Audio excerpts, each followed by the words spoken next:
Kijiji cha Nyandugu, kilichozungukwa na misitu minene, mito ya damu na usiku mweusi kuliko kawaida. Mwaka ni 1998. Watu wanapotea bila maelezo. Ng'ombe wanakufa kila mwezi usiku wa mwezi mpevu. Lakini hakuna anayezungumza hadharani kwa sababu wanaogopa jina moja. Mzee Mugasa, mchawi wa misitu minne. Zawadi ni msichana mwenye miaka 19, yatima, aliyekulia kwa bibi yake. Ana ndoto za kuondoka kijijini, lakini kila anapojaribu, anashindwa. Kuna kitu kinamrudisha, kama mduara wa laana. Siku moja alipopata nafasi ya kwenda mjini, alizimia ghafla.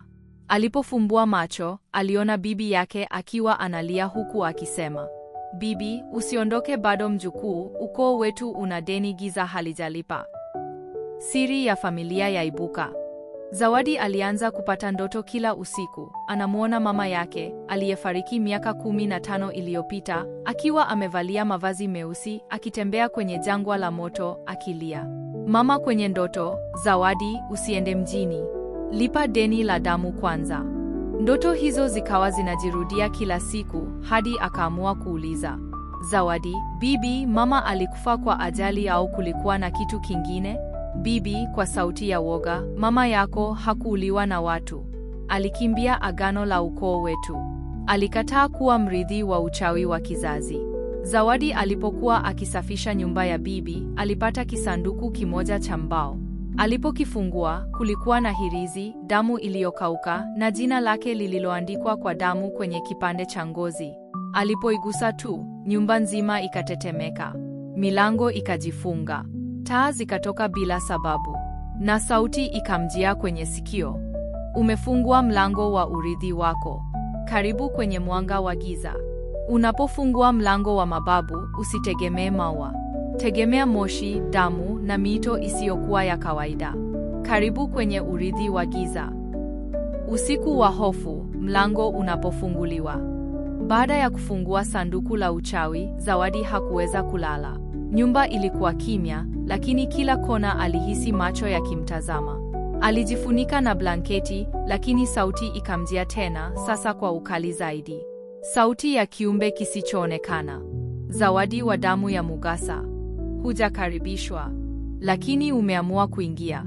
Huwezi kutoka mpaka utakamilisha agano." Bibi anatoa siri za mizimu. Asubuhi ilipofika, Zawadi alikuta bibi yake ameshika hirizi ile, akitetemeka kwa mikono. "Bibi, niliificha miaka yote hii. Nilijua ukiigusa, utarithi laana ya ukoo. Lakini sasa, hakuna pa kukimbilia." Zawadi aliketi kimya, macho yakiwa yameganda kwa mshtuko. "Zawadi, lakini bibi, mbona hukuniambia mapema?" "Bibi, kwa sababu ukiambiwa, lazima ukubali au ufe. Nilijaribu kukuokoa, lakini umefungua mlango wa wenye giza." Usiku wa Ijumaa ulipofika, Zawadi alianza kusikia kelele usiku, kama watu wanacheka ndani ya mti.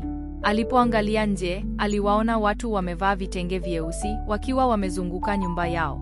Mmoja aliinua mkono, akasema, "Mizimu," kwa sauti kama upepo. "Tunataka sadaka, damu ya asiyeamini." Zawadi alipiga kelele, akazimia. Alipoamka, alikuwa uchi wa mnyama kwenye ardhi ya kichaka kilichojaa damu, na mbele yake kulikuwa na jiwe lililoandikwa, "Agano la mwanga wa giza linaanza hapa. Damu itamlinda, damu itamtafuna." Mzimu wa mama yake unarejea. Siku ya 3, alipokuwa bubu kwa muda mrefu, alitembelewa tena na mzimu wa mama yake. Mama yake alikuwa amevalia kanzu nyeupe, lakini macho yake yalikuwa meusi. "Mama, usikubali kuwa kama mimi.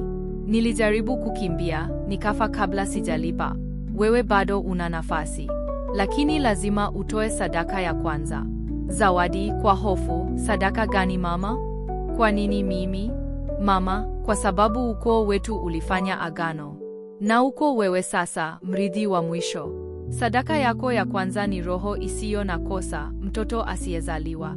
Zawadi akatoka usingizini kwa mshangao, akawa na damu miguuni, lakini hakukumbuka alitoka wapi. Alikuta karatasi kwenye kitanda chake. "Ukikataa sadaka, utachukuliwa wewe mwenyewe. Usifanye makosa kama mama yako." Wakati giza linazidi kutanda, si kila mwanga ni wa msaada. Wengine huangaza ili wakuonyeshe njia ya kaburi, na wengine huficha giza ndani ya nuru yao. Mgeni anaingia na historia inaanza kuandikwa tena. Asubuhi ya moshi. Zawadi aliamka akiwa kwenye sakafu ya udongo, miguu bado imejaa damu, uso wake umechafuka na macho yake hayajalala. Alikuta bibi yake ameketi nje, akivuta moshi wa bangi ya kichawi. Hiyo ndiyo njia pekee ya kuwasiliana na dunia ya mizimu. Bibi, mizimu wanadai sadaka yako. Kama huwezi, kuna mtu atakayeichukua kwa nguvu. Zawadi kwa hofu, lakini ni sadaka ya mtoto, mama alisema hivyo. Sitaki kuwa mtu. Bibi kwa huzuni, sasa unajua kwa nini mama yako alikimbia. Saa 5 mchana, kijiji kilishtuka. Gari la kifahari, aina ya Land Cruiser nyeusi, liliingia taratibu kwenye barabara ya mavumbi. Hakuna mtu aliyejua nani ameingia. Lakini harufu ya manukato na radi kutoka angani zilitangaza ujio wake. Alipofungua mlango, alitoka kijana wa miaka 35 hivi, amevaa koti la ngozi na macho yake yalikuwa na mwanga wa siri. Jina lake ni Pastor Elijah. Huyu si mchungaji wa kawaida. Anatoka mjini, lakini ameitwa na sauti ya rohoni kufika Nyandugu. Elijah alipoingia kwenye kanisa dogo la kijiji, alipiga magoti kuomba. Lakini ghafla akaanza kukohoa, damu ikamtoka puani. Ukuta wa kanisa ukaanza kupasuka taratibu, sauti ikamjia. Sauti ya giza, huyu si sehemu ya agano. Mtoa nuru asiruhusiwe kuchafua giza letu. Jioni, Pastor Elijah alikutana na Zawadi karibu na mto, akiwa anachota maji. Alimsogelea taratibu, macho yao yakakutana. Hakukuwa na maneno kwa sekunde 10, lakini mioyo yao ilizungumza zaidi ya maneno. Elijah, nilikuona kwenye ndoto. Una mzigo mkubwa, na roho nyingi zinataka maisha yako. Zawadi kwa mshangao, unanijua?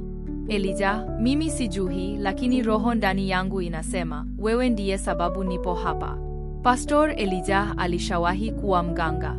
Usiku huo, Elijah alichoma mishumaa 3 nje ya nyumba yake ya wageni. Akaita jina la babake wa zamani, Baba Azozi, mganga mashuhuri wa Kongo. Alimuita ili apate ulinzi kutoka kwa mizimu ya ukoo wa Zawadi. Elijah, nilikimbia giza. Lakini sasa naambiwa nirudi kupambana nalo.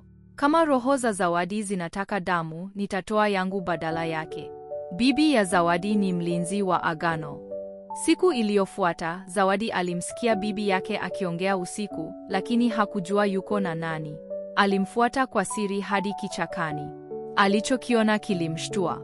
Bibi yake alikuwa uchi wa mnyama, amepakwa damu ya kuku, na alikuwa anazungumza na kivuli kinachocheza juu ya ardhi. Kivuli, sadaka haijaletwa. Usipoharakisha, damu ya ukoo wako itachukuliwa, na binti huyo atageuka kuwa mmoja wetu. Bibi, kwa uchungu, mnipe siku 3. Atatoa sadaka au nitatenda mimi. Siku ya 3 ilipokaribia, Pastor Elijah alimuita Zawadi na kumwambia, Elijah, uamuzi uko mikononi mwako. Ukikubali sadaka, utaishi, lakini utakuwa sehemu ya giza milele. Ukikataa, nitakulinda, lakini lazima tupambane na mizimu yote ya ukoo wako. Nasi kila mtu atabaki hai. Wakati mwingine, damu ya ukoo inaweza kuwa mnyororo wa laana. Na usiku unapoanza kupiga kelele, kuna roho hazilali, zinaishi ndani ya mwili wa mwingine.